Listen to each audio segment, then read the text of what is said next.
Hi everyone, this is Deepanya, your Gyan Guru. आज ये ज्ञान गुरु आपके लिए 15 दिन की स्ट्रैटेजी लेके आया है। नीट 2026 का पेपर 3 मई को लाइंड अप है।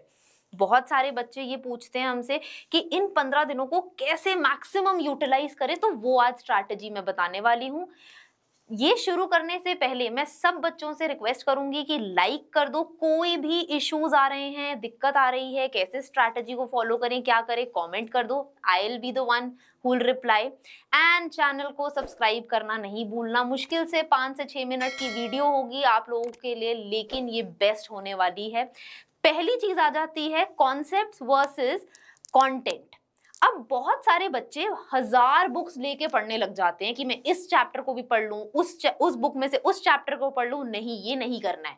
हमें कॉन्सेप्ट्स को यहां रखना है, कंटेंट चाहे यहां आ जाए। एक बुक पढ़ो लेकिन अच्छे से उसके कॉन्सेप्ट्स की इन डेप्थ नॉलेज ले लो।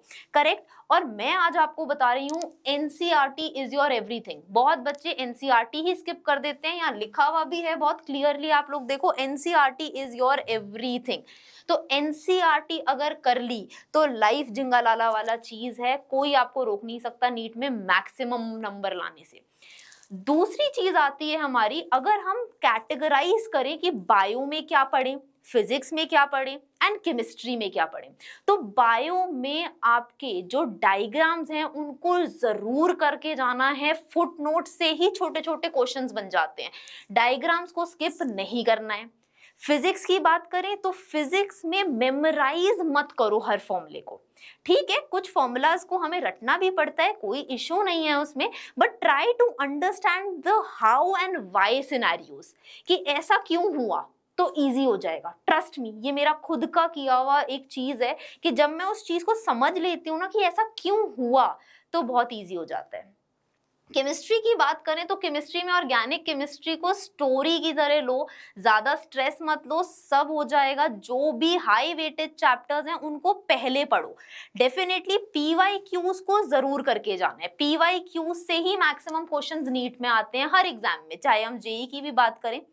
अब जो नेक्स्ट है द 190 मिनट ड्रिल, ये तो बेस्ट है। अगर ये सुन लिया और ये आपको पता चलेगा, नीट का जब पेपर हो जाएगा ना, तब आप लोग चैनल पे वापस आओगे, लाइक दबाओगे, कमेंट करोगे कि 190 मिनट की ड्रिल मैम आपने बताई थी, ये हमने करी और हमारे लिए बहुत बेनिफिट दिया इसने।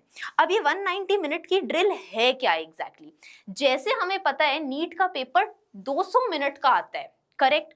हमें क्या करना है, हमें हर दिन, मान लो 6-7 दिन की तो ये प्रैक्टिस करनी है फॉर श्योर। तो हमें हर दिन उसी टाइम फ्रेम में, जब नीट का पेपर होता है, मान लो 2 से 5 के बीच में पेपर है, हमें हर दिन 2 बजे एग्जैक्ट बैठना है, टाइमर सेट करना है, मॉक टेस्ट देने शुरू करने हैं। हमने मॉक टेस्ट 1 दिया, 2 दिया, ट्राई करो कि वो 200 मिनट में नहीं बल्कि 190 मिनट्स में ही आप क्रैक कर लो। अगर आप 190 मिनट्स में ये पेपर सॉल्व कर लेते हो तो आपके पास 10 मिनट का एक लेवरेज टाइम रहेगा। उस लेवरेज टाइम को हम क्या कहते हैं? हम उसे बोलेंगे आपका स्ट्रेस क्वेश्चन। अब ये स्ट्रेस क्वेश्चन क्या होता है, बहुत बच्चे पूछेंगे मुझसे। अब ये स्ट्रेस क्वेश्चन और कुछ नहीं बल्कि, जहां पे भी ऑब्वियस सी बात है सारा पेपर एकदम 1 गो में नहीं होता, हमें एक सेकेंड टाइम एक गो थ्रू करना पड़ता है कभी कभार। तो जो क्वेश्चन हमें उस टाइम स्ट्रेस की वजह से, जल्दी जल्दी की वजह से नहीं निकलते, हम इन 10 मिनट में वो पूरे कर लेंगे। तो ये है हमारी 190 मिनट की ड्रिल, जो बहुत बच्चों को आज तक बेनिफिट दे चुकी है, आप लोगों को भी देगी। बट कोशिश आपको करनी है, मेहनत आप लोगों को करनी है, उसी टाइम फ्रेम में मेहनत करनी है। लेकिन समझ गए, 200 मिनट का पेपर है, 2 से 5 के बीच में है, तो 2 से 5 के बीच में ही हम बैठेंगे, क्योंकि हमारा माइंड उस टाइम स्टेबल होगा कि हमें कहीं इधर उधर नहीं जाना, हमें कुछ खाना नहीं है ना, हमें सिर्फ मॉक टेस्ट देना है। और वही टाइम आपका आएगा नीट के पेपर के टाइम पे।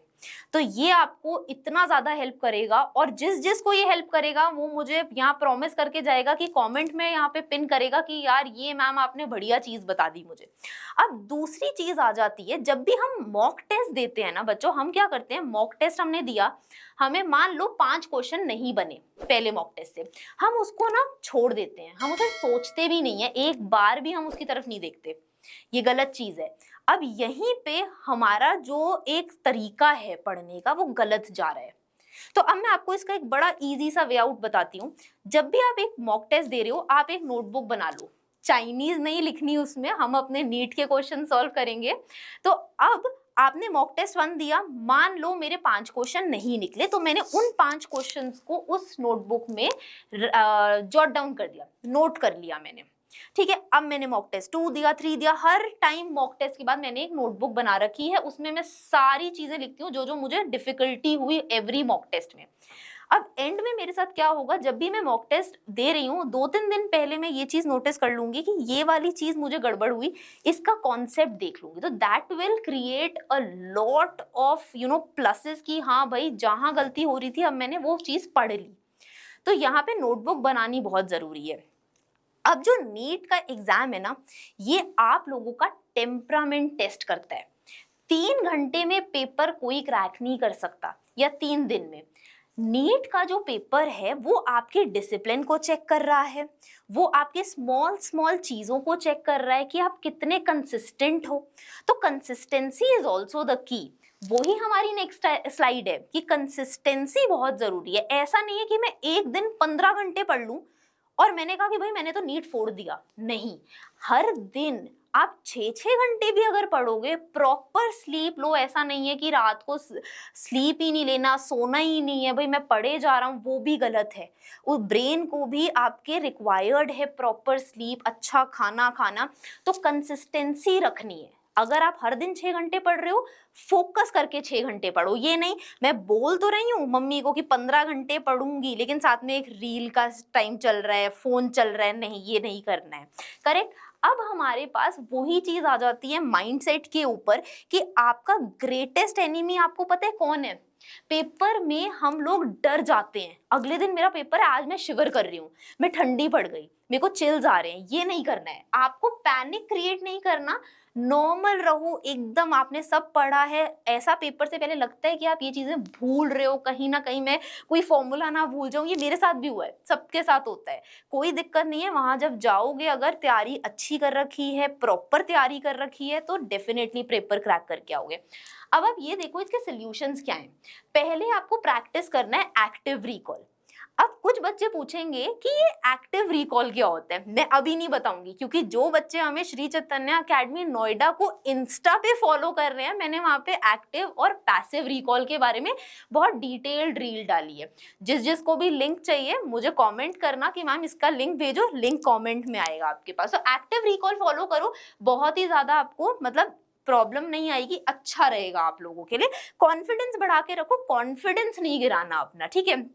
वही चीज जो मैंने आपको पहले बोली है, हेल्दी खाओ, प्रॉपर डाइट रखो, अपनी डाइट भी नहीं गिरानी है कि नहीं भाई मैं खाना ही नहीं खाऊंगा।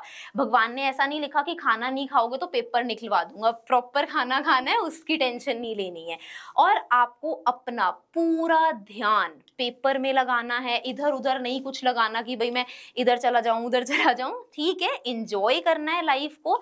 नीट का पेपर टफ नहीं है, बट एनसीईआरटी करो। Again I will say PYQs करके जाने हैं। मेजर चैप्टर्स है जैसे जेनेटिक्स हो गया, रिप्रोडक्शन, एनिमल प्लांट वाला हो गया, ये सारा पढ़ के जाओ। इवन फिजिक्स में ना, जैसे बच्चों को फॉर्मूलाज में बड़ी दिक्कत आती है, फॉर्मूलाज का एक पेज बना लो कि लास्ट डे पे बस एक फॉर्मूलाज को फ्लिप कर लेना, रिवाइज कर लेना। ये सारी चीजें करोगे, नीट में मैं आज बता रही हूँ मैक्सिमम नंबर क्रैक करके आओगे। चलो टिल देन बाय बाय। अब इसमें टाइम वेस्ट नहीं करते, लेकिन इस वीडियो को लाइक जरूर करेंगे और अपने फ्रेंड्स को भेजेंगे, क्योंकि सबका भला होना चाहिए। Bye bye till then.